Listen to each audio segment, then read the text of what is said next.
just found a fixer-upper. Wonder what fine...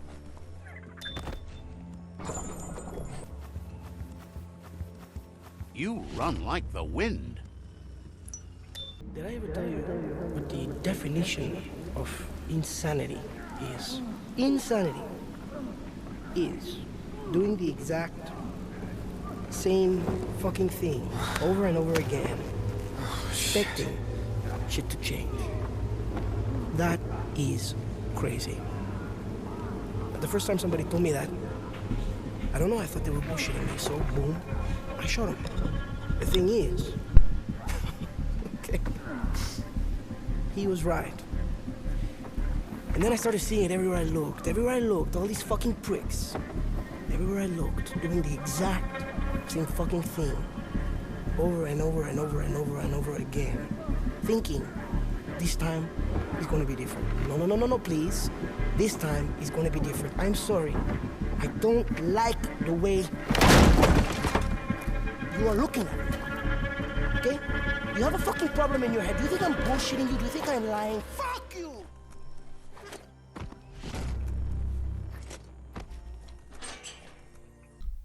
Welcome.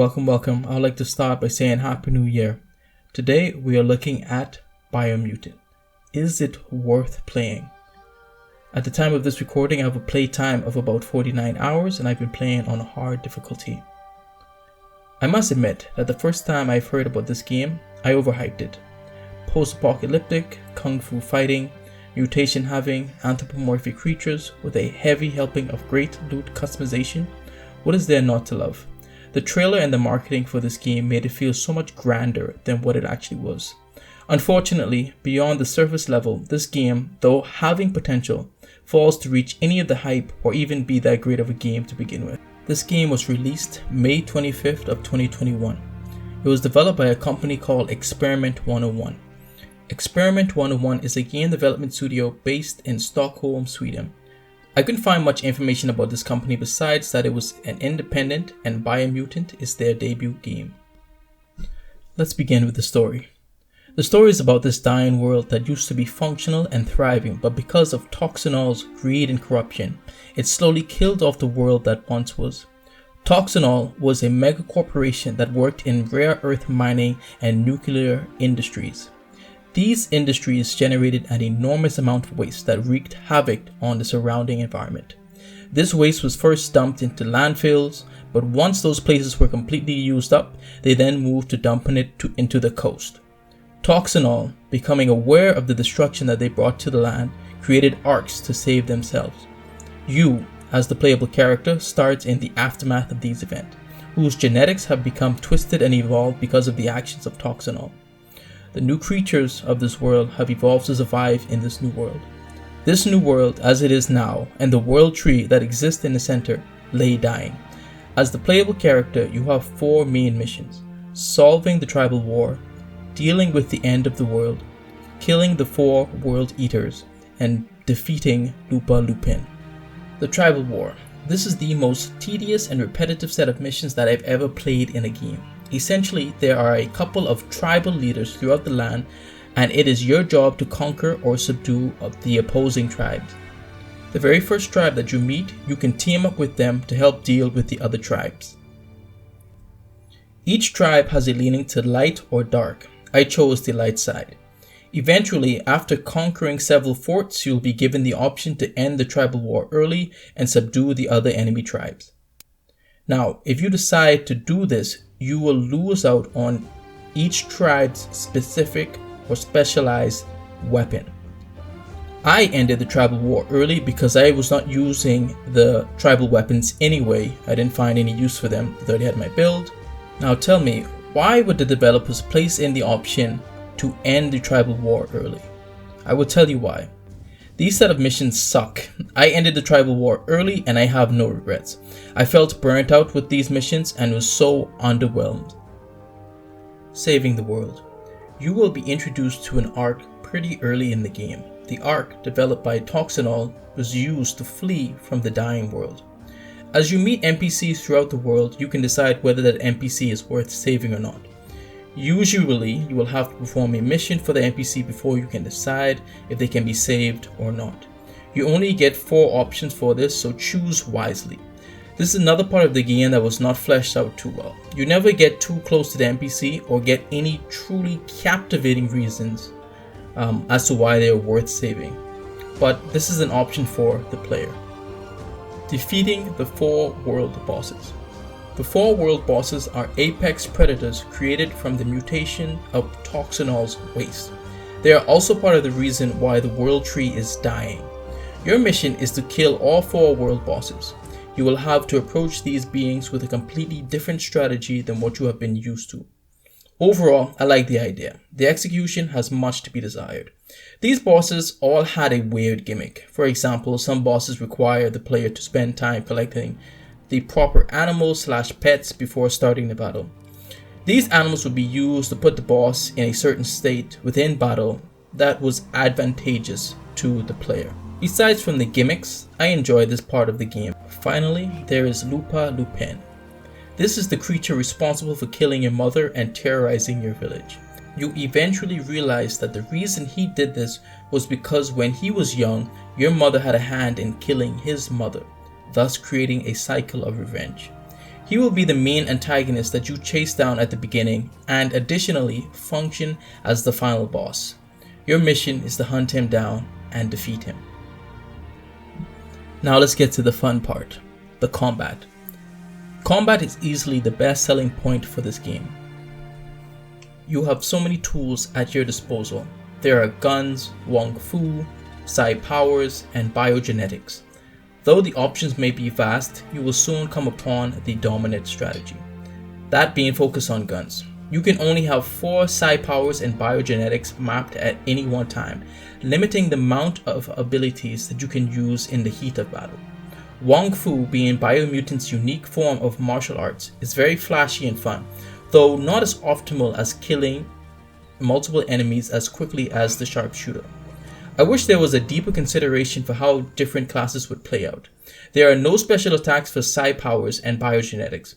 For example, there is no way to enter into the Super Wong Fu state if you focus on these alone. Super Wong Fu is a state that a player can enter after executing 3 special moves. Time slows down and you are able to pile on the damage on the baddies. I do understand that you are supposed to mix up different abilities together, but it would have been nice to have special moves specifically for the magic focus build. A couple of notes. Max out your resistances as soon as possible. Specialize in crit damage. You will thank me later. Magic can't crit unless you get the special mutation for it.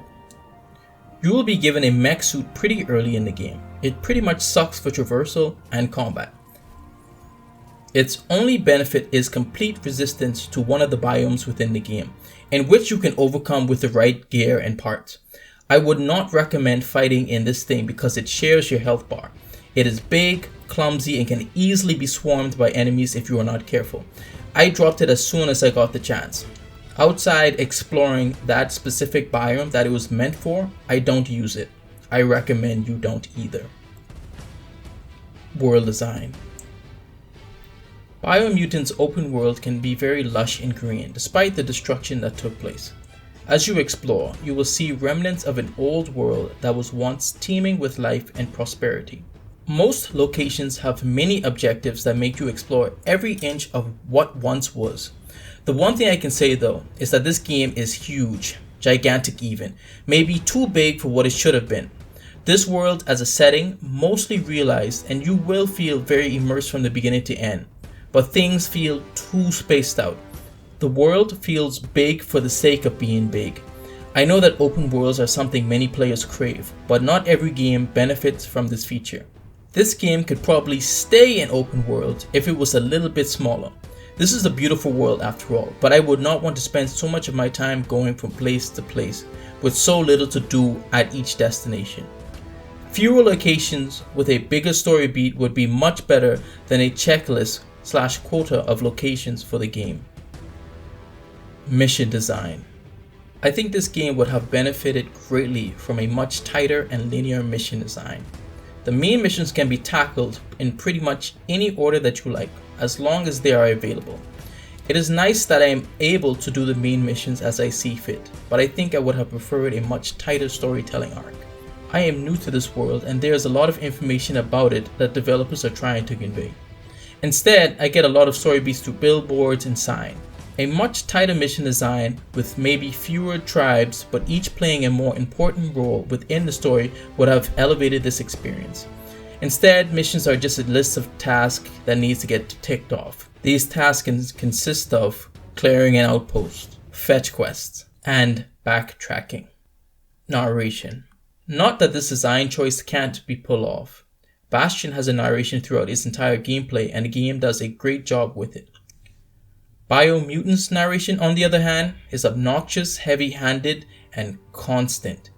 Yes, I know that you can tweak the frequency at which the narrator speaks, but the developers knew why they added this option. I found myself just reading the subtitles and skipping parts of the narration, which made talking to the NPCs more tolerable. I think for me, since I am new to this world, I want to talk to as many people as possible.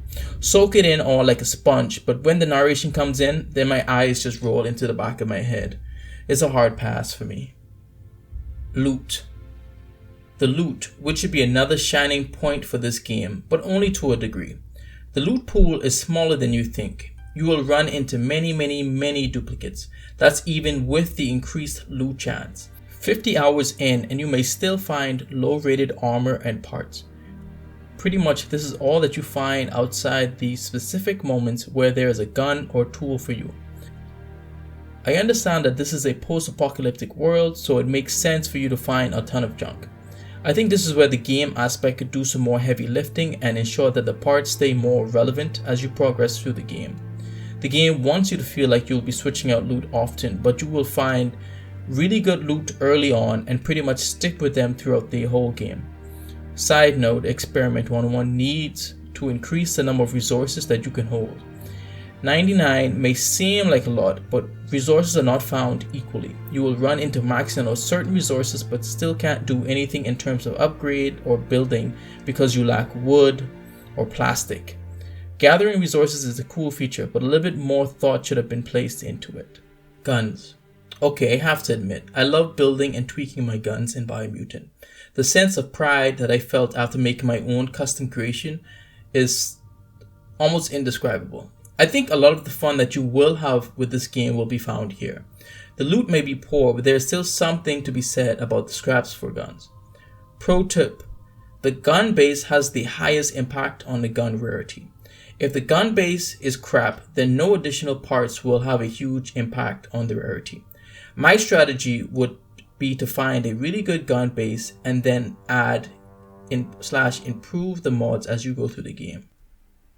Graphics. I played this game on this PS4 Slim. The initial load time can take a while, but once the game is loaded, you don't have to worry about any more loading screen.